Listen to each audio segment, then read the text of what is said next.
સુરતમાં શ્રી તાપી બ્રહ્મચર્યાશ્રમ સભા સુરતની સ્થાપનાને 100 વર્ષ પૂર્ણ થતા શતાબ્દી વર્ષની ઉજવણી કરવામાં આવશે। સમગ્ર વર્ષ દરમિયાન શૈક્ષણિક અને આરોગ્ય સેવાને લગતા 100 થી વધુ કાર્યક્રમોનું આયોજન કરવામાં આવ્યું છે। યોગ, આયુર્વેદ અંગે લોક જાગૃતિ, રક્તદાન કેમ્પ, ઔષધિ બાગ નિર્માણ, વ્યસન મુક્તિ સહિતના લોક ઉપયોગી કાર્યક્રમોની ઉજવણી કરી શતાબ્દી મહોત્સવની ઉજવણી કરવામાં આવશે। સુરતમાં શ્રી તાપી બ્રહ્મચર્યાશ્રમ સભા સુરત સ્થાપનાને 100 વર્ષ પૂર્ણ થયા છે, જેના અનુસંધાને શતાબ્દી મહોત્સવની ભવ્ય ઉજવણી કરવામાં આવશે। આ અંગે આજે સુરતના વરાછા વિસ્તારમાં આવેલ શ્રી સ્વામી આત્માનંદ સરસ્વતી ઇન્સ્ટિટ્યૂટ ઓફ ટેકનોલોજીના હોલમાં પત્રકાર પરિષદનું આયોજન કરવામાં આવ્યું હતું, જેમાં તાપી બ્રહ્મચર્યાશ્રમ સભાના પ્રમુખ બંકિમભાઈ આર ઠાકરેએ માહિતી આપી હતી, જેમાં તેમણે જણાવ્યું હતું કે સંત સ્વામી શ્રી આત્માનંદ સરસ્વતી દ્વારા તારીખ 7 મે 1924ના રોજ આરોગ્ય અને શિક્ષણ ક્ષેત્રમાં સમાજની સેવા કરવા શ્રી તાપી બ્રહ્મચર્યાશ્રમ સભાની સ્થાપના કરવામાં આવી હતી। આ સભાના 100 વર્ષ પૂર્ણ થયા છે, જેથી શતાબ્દી વર્ષની ઉજવણી કરવામાં આવે છે।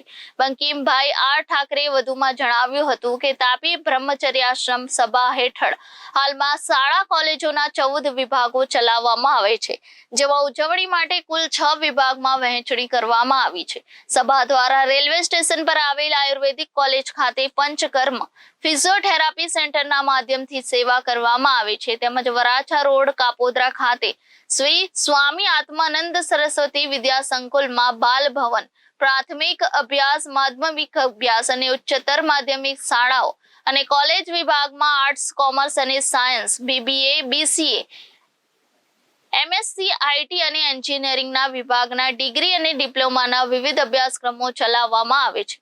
આ એક જ કેમ્પસમાં 14,000 કરતા વધારે વિદ્યાર્થીઓ અભ્યાસ કરે છે, ત્યારે આ 14 વિભાગોમાં અલગ અલગ રીતે ઉજવણી કરવામાં આવશે। શતાબ્દી મહોત્સવ નિમિત્તે એક આખા વર્ષ દરમિયાન વિવિધ કાર્યક્રમોની ઉજવણી કરવામાં આવશે, જેવા કે હોસ્પિટલમાં આરોગ્યલક્ષી ઉકાળાનું વિતરણ, આયુર્વેદનું યોગદાન, ભૂતપૂર્વ વિદ્યાર્થીઓનું સ્નેહ મિલન, આંતરરાષ્ટ્રીય યોગ દિવસની ઉજવણી, રક્તદાન કેમ્પ, અંગદાન વિશે જાગૃતિ, વૃક્ષારોપણ વિશે માહિતી, વક્તૃત્વ સ્પર્ધા, નિબંધ સ્પર્ધા સહિત અલગ અલગ રમતો, ઔષધિ પ્રદર્શન, સ્વામીજીના જીવન પર પ્રદર્શન અને વ્યસન મુક્તિ કાર્યક્રમ, ભજન સંધ્યા, સ્વામીજીના જીવન ચરિત્ર પર રેલી અને વિદ્યાર્થીઓને અને તેમના વાલીઓને આયુર્વેદિક હોસ્પિટલની મુલાકાત સાથે વિવિધ કાર્યક્રમનું આયોજન કરવામાં આવ્યું છે। આ કાર્યક્રમની ઉજવણી અલગ અલગ વિભાગોમાં કરવામાં આવશે। પરમ પૂજ્ય સ્વામી આત્માનંદ સરસ્વતી જીએ આ સંસ્થાની સ્થાપના કર્યાને 100 વર્ષ સંપૂર્ણ થયા છે,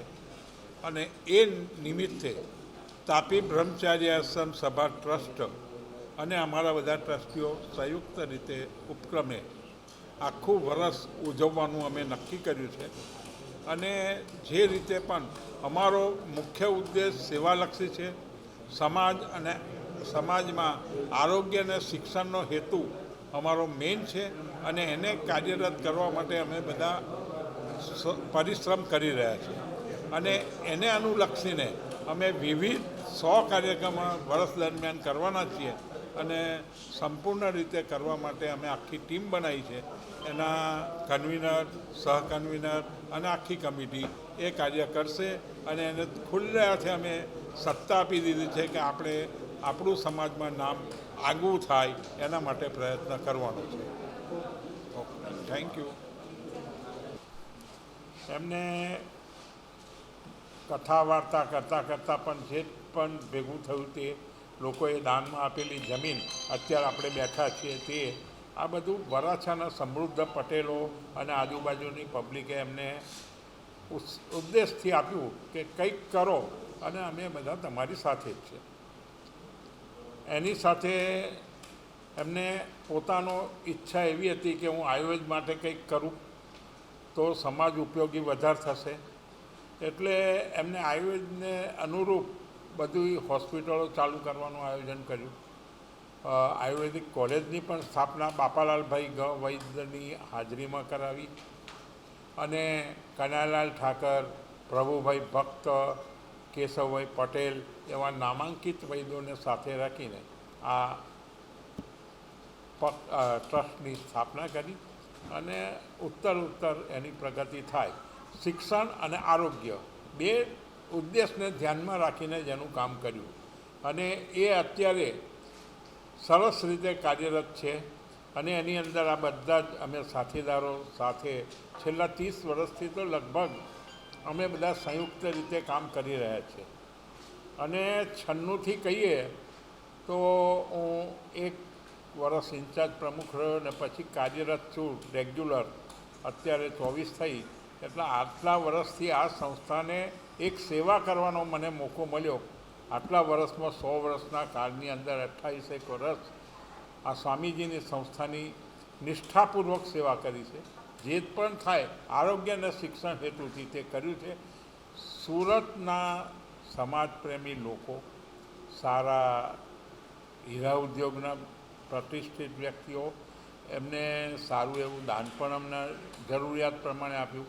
જીવરાજભાઈ ધારુકાવાળાએ 31 લાખ રૂપિયા તે જમાનામાં ધારુકાવાળા કોલેજ ચાલુ કરવા માટે આપી.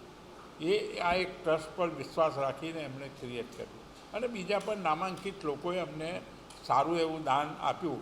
અને દાનભર નિર્ભર છે આ સંસ્થા. એટલે અમારે એ રીતે કામો કરવા પડ્યા. શિક્ષણના કર્યા અને આરોગ્યના કર્યા. આયુર્વેદ હોસ્પિટલ અત્યારે અદ્યતન ફેસિલિટી અમે પ્રોવાઈડ કરી છે.